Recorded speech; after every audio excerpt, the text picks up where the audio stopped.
On a packed show today, we will be asking, are e-bikes changing the world?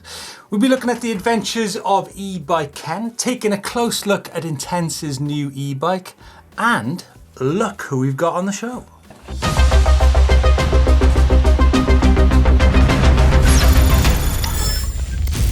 But the big news this week, it gives us great pleasure to welcome a new member to the EMBN team, Chris Smith. Cheers, yeah, Chris. good to see you, Steve. Yeah, I'm really excited to be joining the show. Can't wait to show you guys what we can do on the e-bikes. You know, it's going to be exciting times for sure. What can you do on an e-bike? You can do everything, right? I think so, yeah, pretty getting there, yeah. Ticking those tricks off the list all the time, so. But it's more than tricks, right? I mean, you're well known for your bike park stuff. Yeah, definitely. But there's much bigger canvas here to work with. You're totally talking exploring. Yeah, revolutionise what I do. You know, I'm going way further, exploring more places, hitting bigger lines that we couldn't do before. It's just opened up that whole new world, and it's really exciting to be bigger lines. doing it. Yeah, bigger lines. Yeah, Crikey.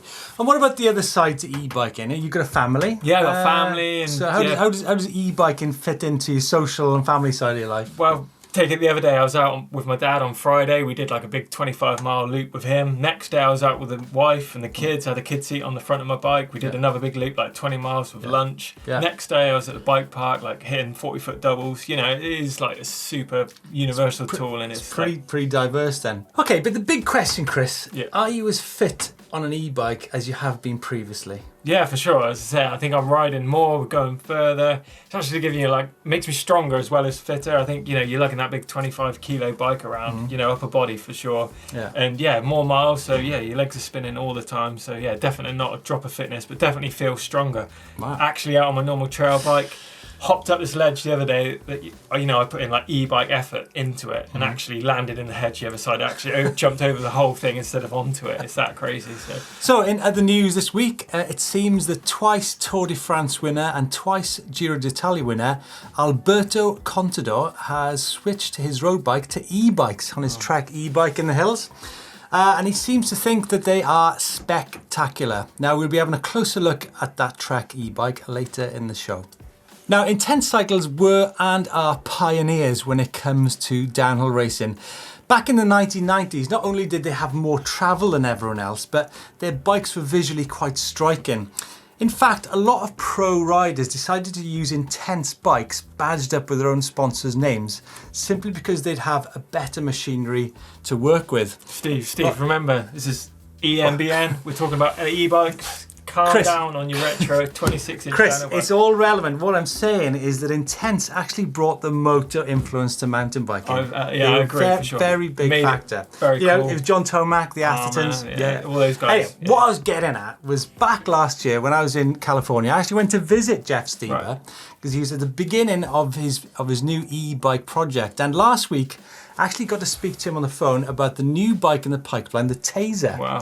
So it seems it's got super aggressive geometry, 170mm travel, 170 up front, 160, super low bottom bracket. He's gone for a Shimano motor on this bike, good so choice, kind of bolt on, not the internal one. Yeah. Carbon fibre frame. Whoa. Sounding pretty impressive already. It's gonna be a great bike. And can't wait to see what you can come up with. A few other details. Dual wheel size, 29-inch wheel up front, cool. 27.5 on the back. Yeah. Absolutely. So yeah, exactly. Brings back the moto influence, I guess. So so we are Intense. We talked moto all over the years, but now it's actually a reality. Got one with the motor with Intense Cycles. Yeah. Can't wait to see that. Sounds really exciting. Coming soon. What else we got from Europe, Chris? Big news is we've got Passport du Soleil. It's a huge festival out in France. It's if you've never been, it's like basically a big lift-assisted lap of all the mountain resorts. But this year they've actually got an e-bike Pacific loop. E-Passport, right? Yeah, e-Passport it's called. Yeah, it's a 55k loop. It's a Bosch uphill flow section in it, so it's basically a downhill run but in reverse, tech section, loamy, rooty. Sounds really good fun. Yeah, very specific track for sure. E-bikes. E-bike Pacific, and I've done the Passports over the years. It's a really great event. But it's a great festival, isn't it, for opening up that section of the Alps? Yeah, all those iconic locations. Leger, the views stunning. Yeah, I'm sure you've Chatel, been. Everything. Chambéry, Morjan. Yeah. It's got it all, isn't it? So, and big thing about it this year is actually the entries for the event have gone up by double, so it's showing that huge growth in e-bike in Europe as well. So the e-passport's in its second year, and they're up to 250 riders already. And I spoke to the organisers yesterday, and it seems that that's going to definitely increase year on year because the biggest growth. Big growth. I think we should go and check it out next year. Definitely, I'm well up for that. Yeah. So it seems that Eurobike is upon us once again, and later this week we'll be travelling to Germany to bring you all the latest tech from 2019. Now the big news from Eurobike this year is they're actually dedicating a whole hall to e-bikes and technology. And not only that, there'll be a test track there so the industry can get their hands on the latest product. Sounds cool. So Steve, have you seen the new Coastal Crew edit? It's Have I seen it? Yeah. Are you serious? Of course I have. And after that first one? Yeah. What was the first one called? Skeptical. Yeah, it's really opened my eyes and a lot of people's eyes to what could actually be done on the e-bikes. But now they've got another edit out. Super exciting on the. Do you know what? That reminds me. I mean, your Windhill background with jumps in the woods and all that. It seems to be like that times 10 out in British Columbia. Yeah, it's kind of taken a lot of influence from those videos. We tried to recreate all that. So just pushing the limits of what's doing. Dylan Dunkerton, Curtis Robertson. They're grafters. They're willing to put that effort in. Oh yeah, it looks amazing. And create some great stuff. The edit and all the footage is really worth checking out if you haven't seen it. See what can be done on these new bikes. Beautifully shot. But Chris, it's not just about the pro riders on EMBN. Have you seen E-bike Ken? I reckon this guy is going to put up a challenge to Danny McCaskill. So Danny, keep your eye out because E-bike Ken is coming your way. I've seen him on the hay bales going backwards, but I'm flying along. So So check out the Silver Machines on Instagram. Now I reckon we should get Ken down to do a feature there sometime soon. For sure. Yeah, definitely. Give him a run for his money. Be interesting to see what they're doing. Ken, I'm loving your bail action on your e-bike. It's great. Reminded me of the Danny McCaskill video actually on this hay bales. Right, it's feedback time, and we've had a ton of comments in from you guys in relation to the 25 km/h restriction on e-bikes. But more than this, on last week's show, we talked about where the 25k rule came from, and we didn't actually know the answer. And Alex Paulson has been in touch with the answer to this question. I'm going to read out what he says to us. E-bike regulations were copied from the Japanese, who manufactured 250 watts, 25 kph bikes for their local market. Japan began exporting to Europe, and so they decided to share the same laws for convenience and save the bother and high costs associated with regulation. The one thing they forgot to factor in is a typical 5'2" Japanese person can weigh between 40 to 60 kilos on average, and a 6'7" Dutchman can comfortably fit anywhere from between 100 and 150 k's.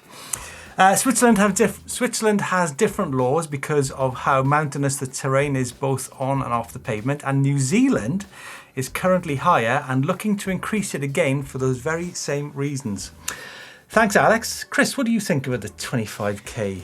To be honest, I don't really find it a problem. The only time I find it is a bit of a drag is like if you're on the road or, you're going between the trails you ride. It's just when you top out on that sort of 15.9 mile an hour, it is a bit, but then it's a bit frustrating. Yeah, but then you're saving battery. If you were to go above that, you'd be in your battery, using more battery on those bigger rides. So I think it's a way of you almost keeping that battery power. Look, if you want to go more than 25 k's, you can pedal past the restriction. Exactly, anyway, you can pedal. If you're fit enough, you can go past that. And the more we creep in advance, miles an hour, we're going to get closer to that. Insurance helmet, but number plates. Where do you stop? You could go 30. 40, 50, where do you stop? It's not a bad, limit. It's plenty fast enough around the trails. So these are a few more comments from you guys. Joe Westcott wants us to go to miles per hour instead of kph on EMBN.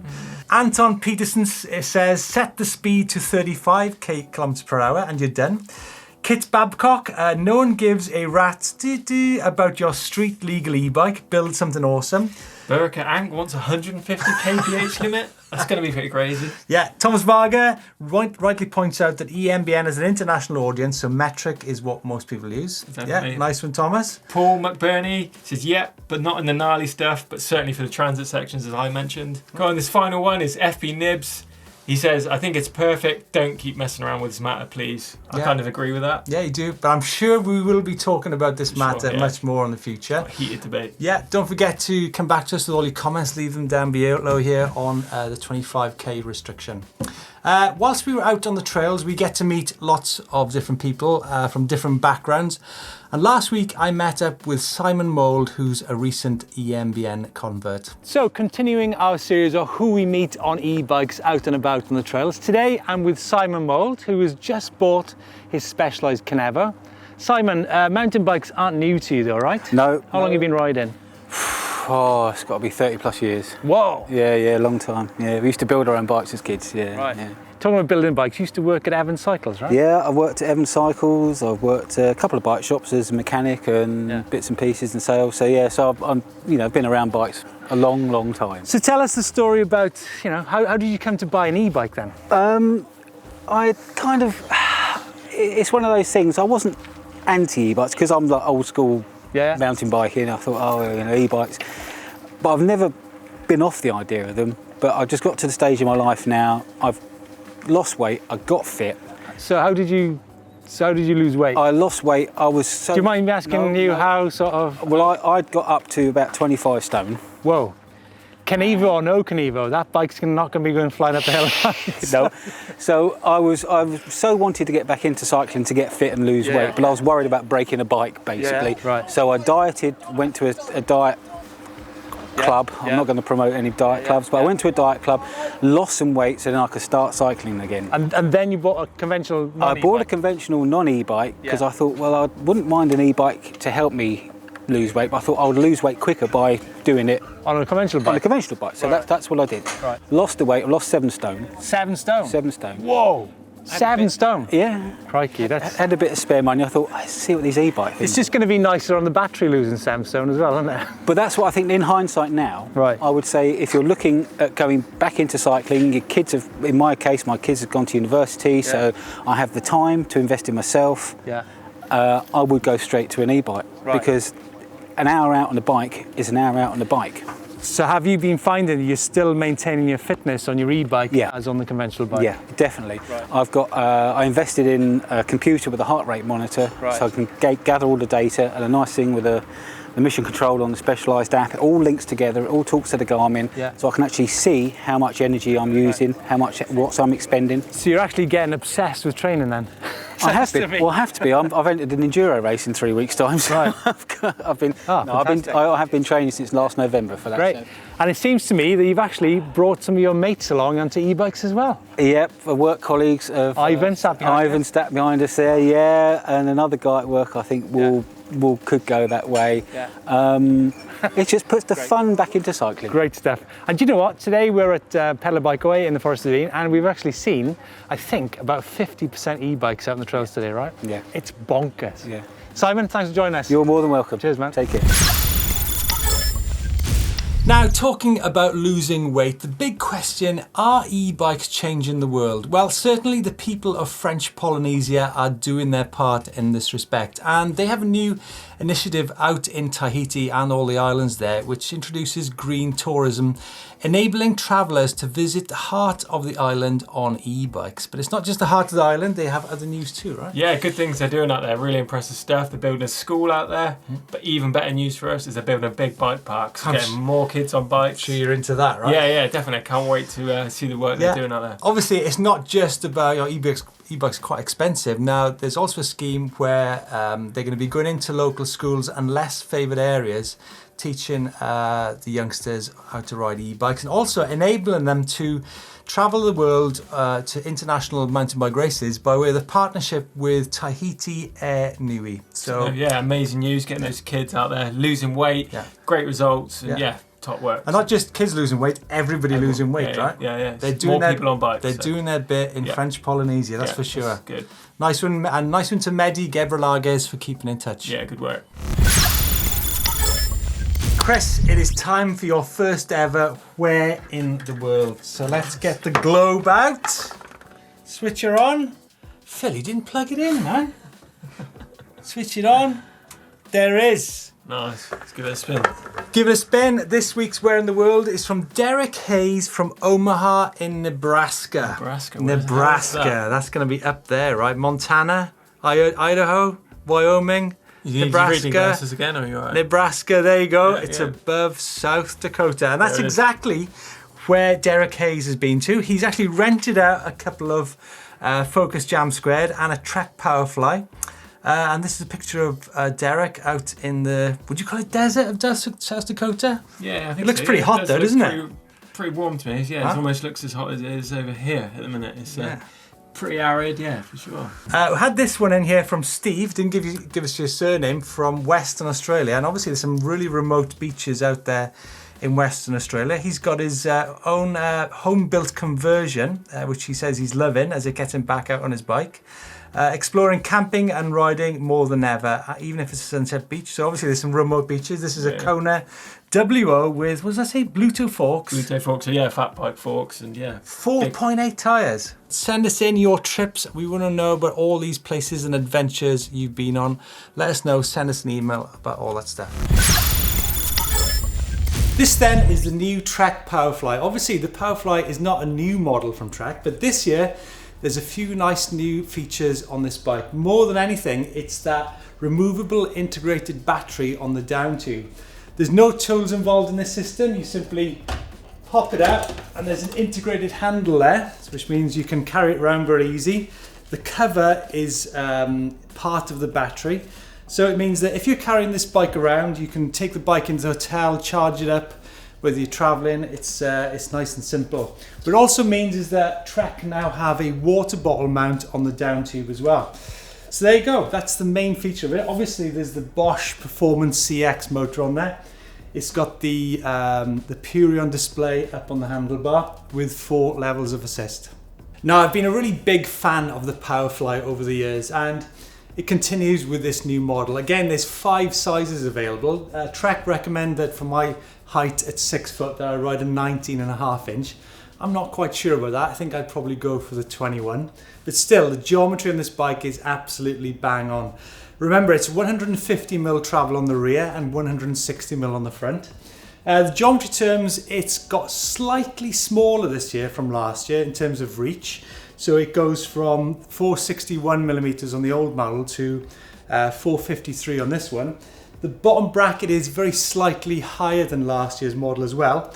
It comes up by 4mm from 346 to 350. However, the wheelbase goes up a touch, and that's because Trek have slackened the head angle on it. It goes from 66.5 degrees to 66. And this bike really is an all-action mid-travel e-bike. Right, quick rundown of the componentry on this bike. Key thing is the wheels and tyres. Now, Trek have gone for the 2.8 XR4 tyres on this bike, which are stronger sidewalls, and that is crucial for an e-bike. The Powerline wheels are said to be stronger as well. But what's really interesting on these Trek Powerfly bikes is that there doesn't seem to be the SRAM EX group set on any of the models in the range. This particular bike has SRAM NX Eagle, which is 12 speed, so a wider range on this bike than on the previous model. Other than that, it's got the RockShox reactive damper on it, which I've always been a great fan of. And yeah, let us know your thoughts on this bike. We reckon it's a really good looker, and can't wait to have a spin on it.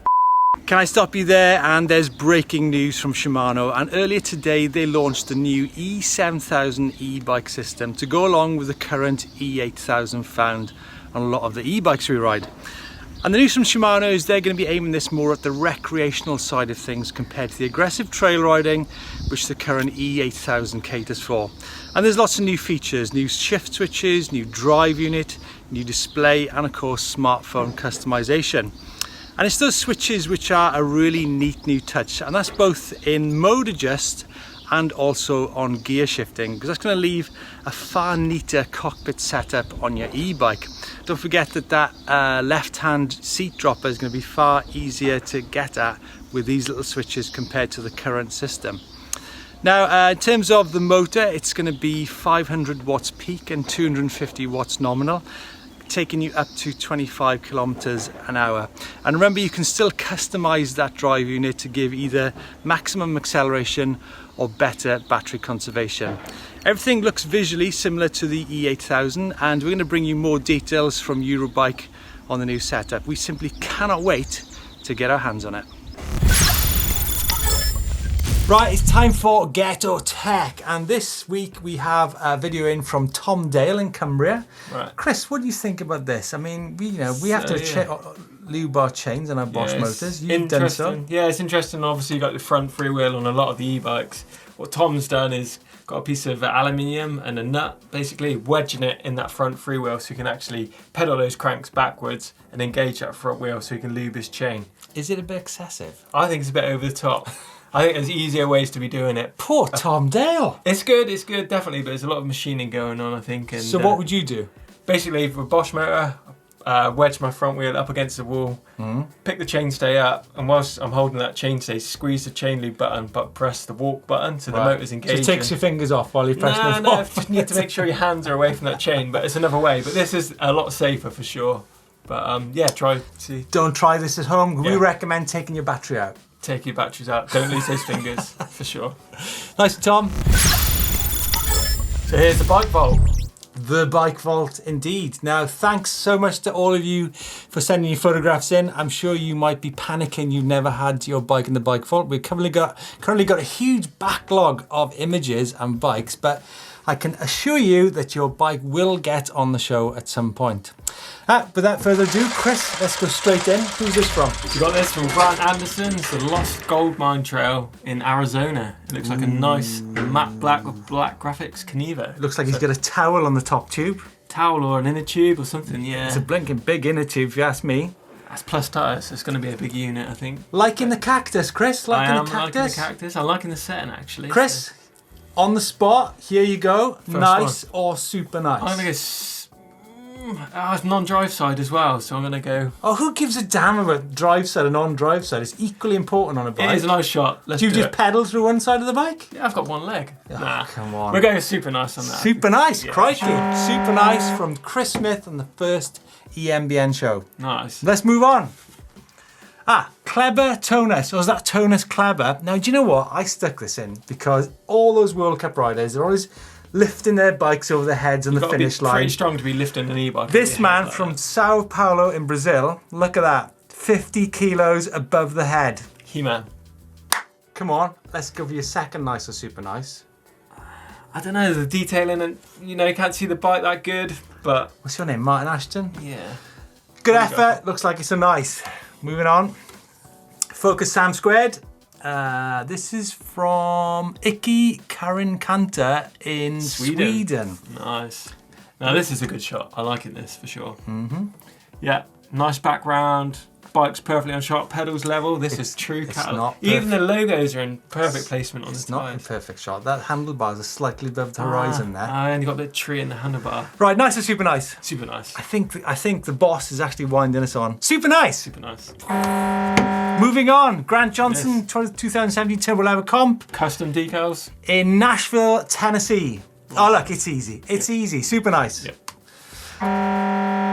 Guy Paxton in Adelaide, Australia. One of only 3 Scott geniuses in Australia. Really? Christ. I mean, come on. That is nice as well. I'm loving the bike.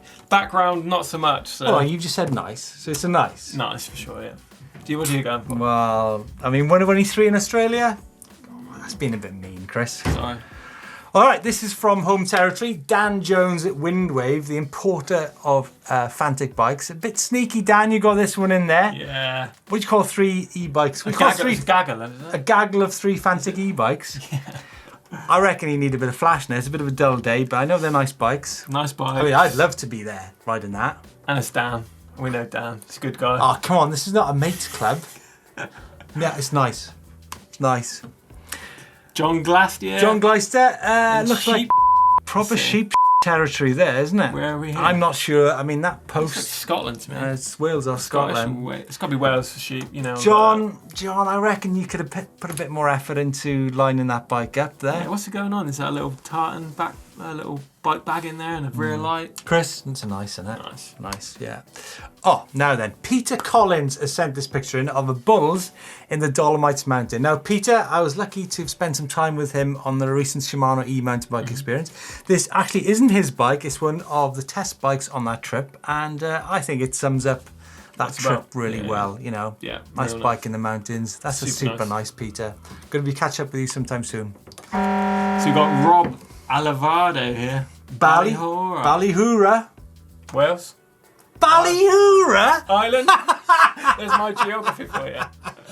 Ballyhura. Ballyhura is in Iceland. Iceland, no. Okay. It's in Ireland. It's got Spark, right? Yeah, yeah. 120 Nice. travel bike. Yeah, it's looking good. I'm not sure about that top bag there, Chris. North Shore as well, liking it. Oh, it looks this Super nice. Super nice. Crikey. And then we got Oh boy. Titch Mitchell. I mean, what South a name. Africa. He's got to be a free rider, right? Oh, he probably knows Blake Sampson for sure. I mean, Titch Mitchell. Yeah. Titch Mitchell, Phil. Huh? The Giants. Yeah. It's in the Giant, yeah. Somewhere near Darkfest territory. For sure, yeah. Yeah, Is that I mean, come on. Table Mountain? I love the fact that he's got those handlebars underneath the mountain. That's got to be a super nice, Super right? nice, for sure. Nice one, Titch. And that's it, we're out of the bike vault. Done. First one. Nice one, Chris. Yeah, cheers for that. Keep sending the photographs in, you will definitely have them featured on the show. And that is it from the EMBN show this week. Coming up on the channel this week, we have our e-bikes, the Great Leveler, a video with Specialized Georgia Leslie. And if you can't wait to then, check out this video on the epic trip to the Welsh Mountains. Yeah, that was epic, that was. I Imagine. can't wait till we get on a trip together, Chris. Yeah, I know. Got some good plans. Great to have you on the first show. Thanks a lot. Good stuff. Give us a thumbs up if you liked the video. Don't forget to subscribe if you've not already done so. And next week, we will be at the Eurobike show in Germany, bringing you all the latest kit without any seagulls.